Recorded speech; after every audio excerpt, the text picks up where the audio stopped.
Ragazzi, il latte cos'è, di avena con i Kellogg's al cioccolato mi ha devastato, veramente devastato. Siccome avevo dubbi, no, che era quello a avermi devastato, allora l'ho riprovato una seconda volta, si conferma, sono allergico a qualcosa che c'è dentro. Ma non è questo che volevo tramandare, volevo regalare un piccolo calcolo, secondo me essenziale, per i camperisti neofiti che vogliono affrontare le prime esperienze in libera, ossia fermi in un posto, non attaccati alla corrente elettrica, no? Allora, innanzitutto iniziamo ad apprezzare le 400 ampere, seppur ancora in fascia economica, diciamo quelle della DS Tech, le Pro arriveranno quest'inverno, che ora segnano 208 ampere, perché in questi giorni ho lavorato, fuori c'è nuvolo, eccetera, eccetera. Cosa significa? Se avessi avuto 200 ampere di litio sarei veramente a secco di tutto. Così facendo con le 400 ampere ovviamente sono a metà e tu mi dirai gelato, grazie tante. Vabbè, intanto è così, punto. Mamma mia che brutto che sono senza barba, è sempre colpa mia, non è che a mese fate a barba, comunque, no, lasciamo perdere i miei consumi del computer, eccetera, che sono cose molto particolari. Parliamo di quando la gente dice solo è un ampere, sono 4 ampere, eccetera, eccetera. Ok, io ad esempio ho l'Alde, non consuma niente l'Alde di corrente, però insomma, quel niente sono 1,5 ampere ora. Cosa significa 1,5 ampere ora? Esageriamo, facciamo 1 ampere ora, no? Esageriamo al massimo. 1 ampere ora significa che tu devi moltiplicarlo per le ore della soglia che vuoi calcolare, quindi della giornata. Una giornata ha 24 ore, ok? Quindi tu dici quanto mi costa al giorno questa roba in termini di corrente. Se consuma 1 ampere ora, 1,5 però mettiamo 1, per 24 ore fa 24 ampere ora. Adesso lo togliamo un cc, facciamo 25 ampere. Ok, cosa significa? Significa che tu solo esclusivamente di riscaldamento e nulla altro, c'è neanche la centralina, neanche una piccola lucetta, il water, niente di niente, duri 4 giorni con una normale batteria al litio, con una batteria da 100 ampere. Di solito la gente ne ha una da 100 ampere, ma anche quelle normali, di solito normalmente uno ha una batteria AGM da 100. Con la AGM da 100 si sa più o meno la consumi alla metà, al 50%, quindi hai realmente disponibili 50 ampere. Quindi 2 giorni con riscaldamento, per carità, acceso H24, perché ipotizziamo che sei in una zona particolarmente fredda, ma veramente duri 2 giorni solo per il riscaldamento. Cioè, se non hai pannelli, o comunque no, non vuol dire niente neanche i pannelli, se non hai la possibilità, tipo la giornata di oggi quanto carica, andiamo a vedere. Eccolo là sotto, più 0,12, no, non è proprio così. 0,12 è quello che stiamo guadagnando una volta sottratti i consumi. Ok, andiamo a vedere i miei megapannelli. Ricordiamo che abbiamo 850 watt di pannelli, 0,4 di qua, 0,6, scusa, praticamente abbiamo un ampere, 0,6, 0,5 circa e 0,3 circa. Va dai 0,8 all'1 ampere, ok? Quindi non riusciamo neanche a compensare il consumo del riscaldamento. Questa era la formuletta che volevo regalare, cioè quella di vedere, secondo me è una cosa che consiglio veramente a tutti, quel cacchio di pannellino, la DS Tech. Poi per carità mi sto trovando da Dio con le batterie della DS Tech, anche se sono la fascia economica, il DC-DC charger che mi carica 30 ampere solo col minimo del motore e tutto quanto, però devo dire veramente per tutti, ma per tutti, intendo anche per tutte le tasche, proprio per chiunque, quel cazzo di pannellino della DS Tech è essenziale, perché io veramente grazie a quello ho scoperto che la centralina con tutti i pulsantini accesi mi consuma 1,5 ampere, anche di più. Inizio a disattivare l'abilitazione di certi servizi, tipo inutili, alla notte che vado a dormire, mi disabilito, non so, le luci dell'armadio, piuttosto che le luci secondarie, le luci del bagno, la pompa dell'acqua, il water elettronico e tutte quelle cose lì. E ti risparmi così un ampere abbondante a notte. Cosa vuol dire? 24 ampere al giorno, 25 ampere al giorno, cioè vuol dire tantissimo, però io questo non lo sapevo, non lo immaginavo. Un altro scenario che può capitare, magari uno dice cazzo il frigo a compressore, perché io non lo volevo, e adesso non lo so, a volte mi ho voglia di prenderlo, a volte no, comunque non dilunghiamoci su quello, o il webasto o altre cose, perché ragazzi, un conto è fare la vacanza il weekend e un conto è viverci. Io per viverci ovviamente devo anche stare stazionario, perché questa è la mia casa, non posso permettermi di andare sempre in giro, perché va a gasolio, altrimenti sì, potrei permettermi. Mentre guido sto là col computer a programmare, far siti, far grafiche, hai capito? Scherzi a parte. Con questo pannellino che veramente, scusa, non si insisto, ma è una cosa che veramente adoro. Puoi anche renderti conto a volte come magari una luce a LED che hai montato, che può sembrarti carina, no? Che magari non fa neanche tanta luce, però è grande, è lunga, che eccetera, eccetera, eccetera, e dici, cazzo, mi consuma 2 ampere, 2 ampere e 4, dici, porca puttana, una luce a LED 2 ampere passa.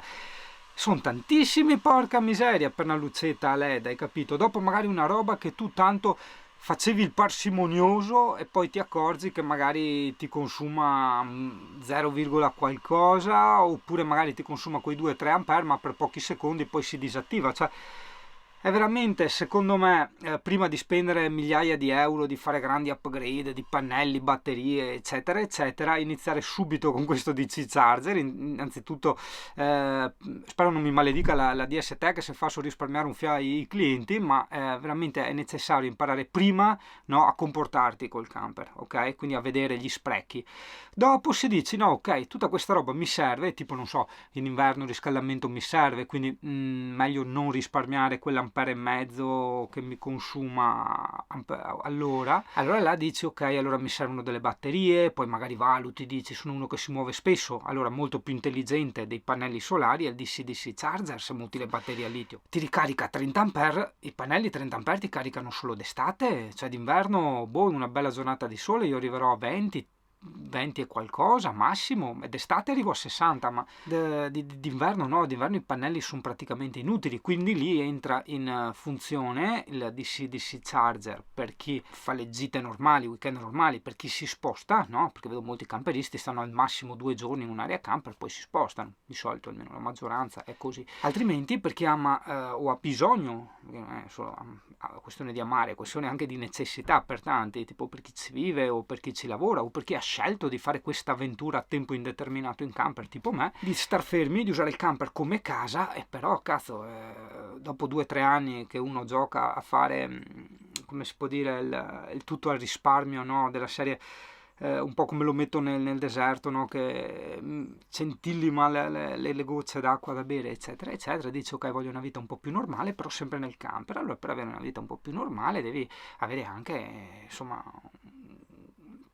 come si può dire, delle risorse di acqua piuttosto che di elettricità che ti consentono di vivere una vita un po' più tranquilla, insomma, ecco, di non dover castrarti sempre le cose. Spegni il computer che ho finito la batteria, fa qua, fa là, stu e luci, sta là, vedo tanti con le luci spente, porca miseria ragazzi, che vita è. Questo, ripeto, dopo aver vissuto l'esperienza da camperista, che anche questa è un'altra moda, adesso non so se esiste ancora, che il camperista deve essere quello che praticamente vive con niente, senza comfort particolari, tipo se uno portava la macchinetta del caffè gli bestemmiano dietro, o se uno chiede del climatizzatore, di una lavastoviglie, eccetera, eccetera, hai capito? Cioè, nella moda, in questo inconscio collettivo dell'archetipo del camperista, no? E il camper vero, poi fighi, no? Seria praticamente 4 muri al massimo, riscaldamento, magari una branda per terra per dormire, insomma va via col furgone. CP, perché mi dilungo sempre così tanto? Che poi a me non piacciono sti video tutti monologhi, sempre con l'inquadratura, che sono anche brutto, porca miseria, manco fosse una bella figa, dopo come riguardo, dico, bella figa che lei, se no su me, cioè, è triste. Comunque spero che tu abbia capito tutto, spero non ci siano domande da fare, perché se le fai ti rispondo volentieri, ma ti rispondo dopo 3 mesi, perché come magari non tutti sanno, le puntine del mondo, sto canale è un mio hobby, non ci guadagno niente, ci guadagno sulle 160 euro al mese di pubblicità, quindi ti ci pulisci il culo con tutto il tempo e le energie che dedichi al canale, quindi ripeto, è un hobby, tra l'altro anche molto costoso, cioè non solo per comprare gli macchinari eccetera, no, intendo proprio come tempo che gli dedichi, perché se io dedico sto tempo qua, che per me è un divertimento, un rilassamento, no? Ma se lo dovessi permutare in lavoro, veramente sarebbero tanti soldini, hai capito? Però giustamente anche io non è che posso lavorare tutta la vita, ho bisogno dei miei stacchi. E come stacco tra le varie cose, bicicletta, amorosa, amici, eccetera, ho il canale delle puntine che mi piace far video, montarli no, se devo essere sincero, montarli è veramente... perché far video, ti confesso sta roba, magari non tutti sanno, far video è una sciocchezza pazzesca. Beh, questo poi, vabbè, è uno dei video peggiori della storia, a parte l'utilità, ok, che ci sta, ma proprio come a livello tecnico, cioè ho buttato la macchina lì a caso, ho iniziato a parlare, non cambio mai inquadratura, eccetera, eccetera, quindi fatica zero. Fare altri video un pochino più curati, senza esagerare come li faccio io, diciamo, comunque anche lì, diciamo, fatica zero, praticamente. Se poi li fai con la GoPro non stai neanche facendo i video, cioè stai vivendo la tua vita normale, ma montarli, se poi decidi di recuperare un po' sti video di merda, dargli un po' di effetti, sai, gli ingrandimenti, cose del genere, lì sì è impegnativo in termini di tempo, hai capito? Non sempre me lo posso permettere. E cosa significa? Perché tutto sto giro largo? Perché appunto, avendo la mia vita, avendo il lavoro, nei pochi ritagli di tempo monto, più che faccio, monto i video delle puntine, perché video ce ne sarebbero infinitamente di più, sono io che volutamente non li faccio proprio perché non riesco a starci dietro, e quindi ovvio che passano mesi, cioè tu ti puoi trovare in pieno inverno tu col giubbotto, la sciarpa e tutto, e Singano che fa il bagno in mare e dici ma come cazzo, dove sei?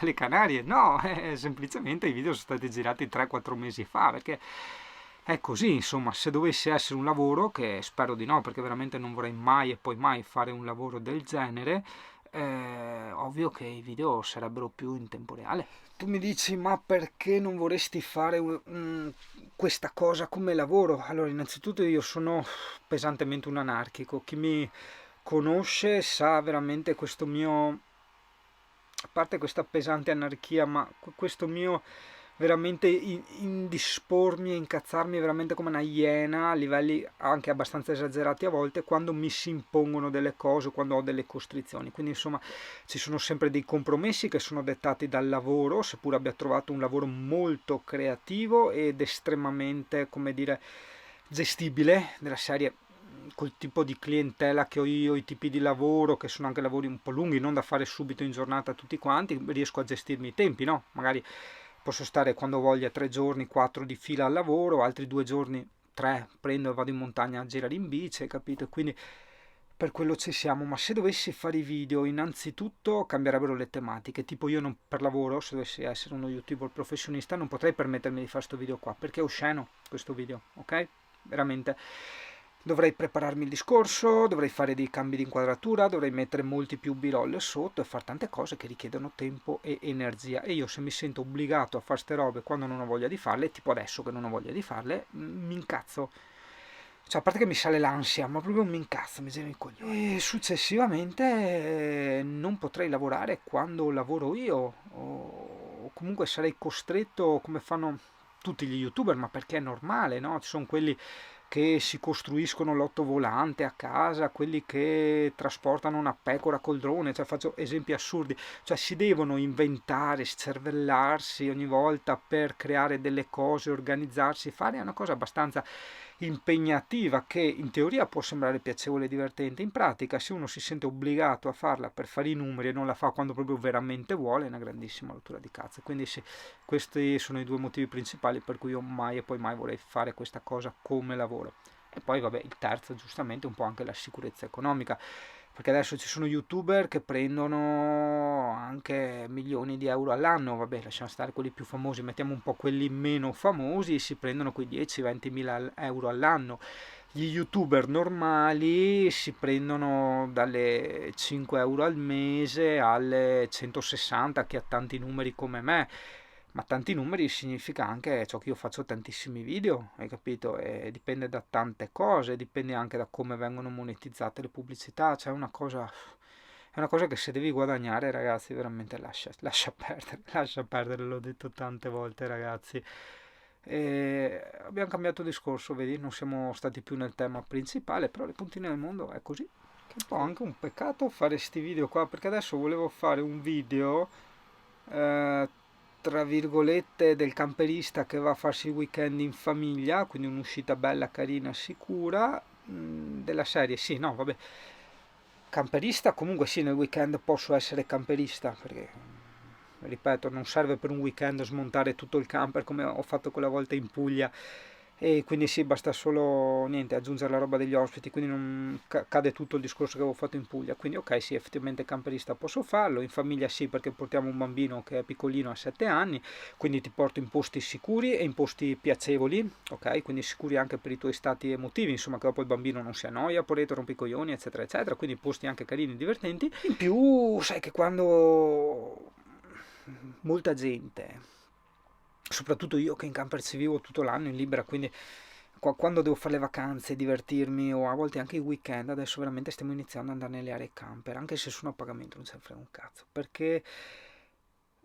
ci lavoro tutto il giorno nel camper, eccetera, vivo in camper in libera. Posso, dopo che ho lavorato e ho vissuto sempre in libera tutto l'anno, spendere quel che è per lasciare il camper in area camper, non tanto per i servizi, perché la corrente non mi serve a nulla e l'acqua la trovo in giro, e però per la tranquillità di dire cazzo, lascio il camper lì e lo ritrovo lì, hai capito? Senza la porta aperta che ti rubano il cane, ti rubano eccetera, cioè è tutto un altro vivere. È la mia assicurazione per i furti, come aveva spiegato quella volta quel signore, no?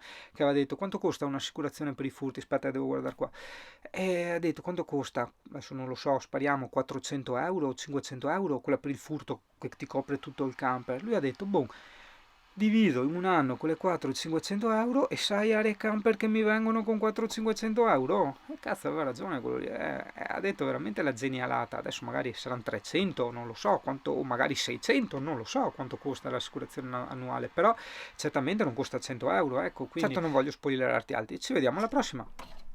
Buono, cosa dici? Ti vizia il tuo parone? Ti vizia? Dai, vai a mangiare, dai. Vai qua nel tuo posto, io glielo metto qua, eccolo là, vai, ucciuccio che te butta per terra, porca miseria, sti cani affamati, occhio, testa, è buono? Ultimamente ha preso un po' da Alessandro Borghese, è un po' braccino corto coi voti, ragazzo, un'aggiuntina, se quando parlavo prima del non vorrei fare lo youtuber come lavoro, eccetera, mi ero dimenticato di dire, e guarda te che coincidenze pazzesche, che anche non posso affidarmi su una piattaforma o su una cosa che può finire da un giorno all'altro, perché un giorno all'altro possono inventarsi di non pagare più la gente, oppure tu puoi cadere come personaggio, magari non lo so, combini qualcosa, non ti segue più nessuno, oppure non so, semplicemente le monetizzazioni prima venivano pagate 100, dopo vengono pagate 2. Hai capito? Quindi cade, crolla tutto il tuo lavoro, cioè tu sei sempre in incognita, e questa è una cosa che magari i più sprovveduti diciamo non ci fanno caso, non gliene frega niente, ma i grandi youtuber l'hanno anche spiegata. Difatti loro, quelli da milioni di iscritti, continuano l'università, stanno continuando a fare l'università, a costruirsi un futuro. YouTube lo tengono anche loro comunque, per quando guadagnino molto, come una sorta di hobby.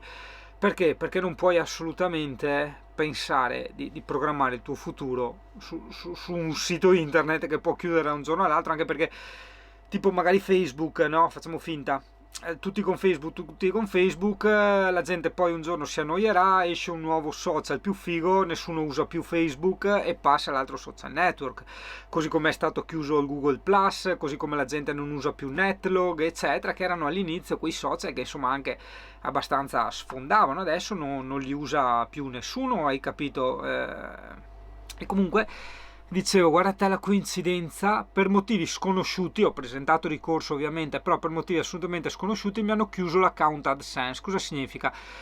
Le pubblicità continueranno a esserci nel canale YouTube, ma i soldini non arriveranno a me, quindi quelle 160 euro al mese non mi stanno arrivando, hai capito? E non si sa il perché. YouTube probabilmente ti risponderà dopo mesi, se ti risponderà, oppure se trovi il mestruato di turno continua a dire no, il discorso è valido, tu hai torto, senza spiegarti assolutamente cosa hai fatto, ti chiudono e tu non potrai più controbattere, ok? Hai una sola possibilità di controbattere. Quindi prova a immaginare, no? Io scusa, ma a volte sembra che io azzardi con la mia vita, tipo quando sono andato a vivere in Scozia, quando ho fatto tante altre scelte di andare a vivere in camper, eccetera, ma il tutto è fatto con estrema intelligenza e un po' di ponderatezza, no? Un po' di studio e di analisi. Quindi, premesso questo, cosa sarebbe successo se YouTube fosse stato veramente il mio lavoro? Cioè, se io avessi ricavato solo esclusivamente da YouTube, adesso mi troverei in panico, ansia, senza uno stipendio, ok? Quindi non lo so con cosa vado a mangiare, cioè al supermercato con cosa pago, e sarebbe veramente veramente tragica. Mi troverei qui a sbattermi, a scrivere, a contattare, a riempire moduli, andare a sbattere la testa nelle community, a cercare chi altri ha avuto sto problema, cosa è successo, perché invece, ringraziando Dio, me ne sbatto il cazzo, perché come mi ha insegnato mio nonno, mi ha insegnato a cadere sempre come i gatti, no, anzi no a cadere, a prepararmi a cadere come i gatti, perché nel caso in cui dovesse mai succedere io sarò sempre pronto a cadere come i gatti. Quindi anche nell'ambito lavorativo lui mi insegnava sempre a imparare a fare un po' di tutto, certo sì, specializzarsi senza ombra di dubbio, anche quello lui non ha mai detto nulla in contrario, però a saper fare un po' di tutto, perché ci possono essere dei momenti in cui una cosa va male, però tu sai farne altre, hai capito? Cioè, come un cuoco, c'è il momento, non so, ti arriva il pomodoro marcio per fare la pizza, ma tu fai anche il pollo arrosto, fai anche le patate fritte, fai anche altre cose, quindi tutto continua a essere bello e facile, variegato e tutto quanto, hai capito? Questa è una cosa che anch'io ho sempre portato avanti, dando comunque sempre delle spiegazioni logiche, in fondo anche empiriche e empirizzate, sono state proprio appunto da questi esempi reali di vita.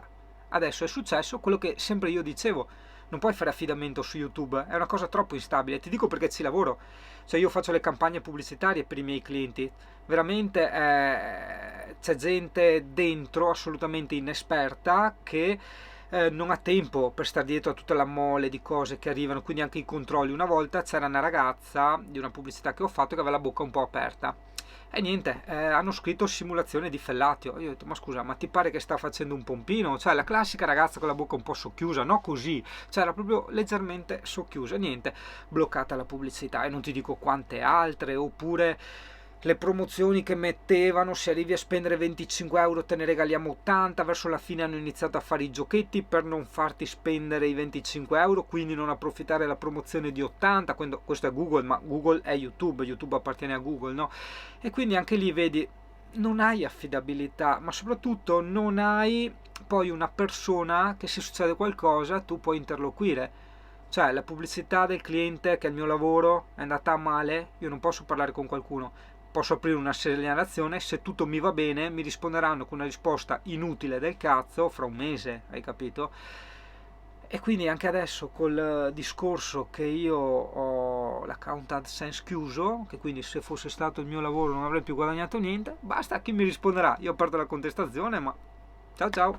Quindi ragazzi, vi sto dicendo, è sempre tutto bello, sembra sempre tutto facile, ma facile non è. Ti voglio portare nella realtà, non voglio farti far cazzate, come purtroppo ti ho sfatato tanti miti: il fatto di mollare il lavoro e andare a vivere in camper, il fatto di prendere un camper e non aver mai problemi, il fatto che risparmi un casino su certe cose quando in realtà non è assolutamente vero, il fatto che farlo youtuber è un lavoro un po' particolare. Cioè sì, chi ci è riuscito, ma anche i suoi rischi li abbiamo visti oggi, cioè oltre a averteli proiettati nel futuro da sempre, adesso guarda, questo futuro è arrivato e io sinceramente non me ne stupisco, perché lo sapevo e me l'aspettavo.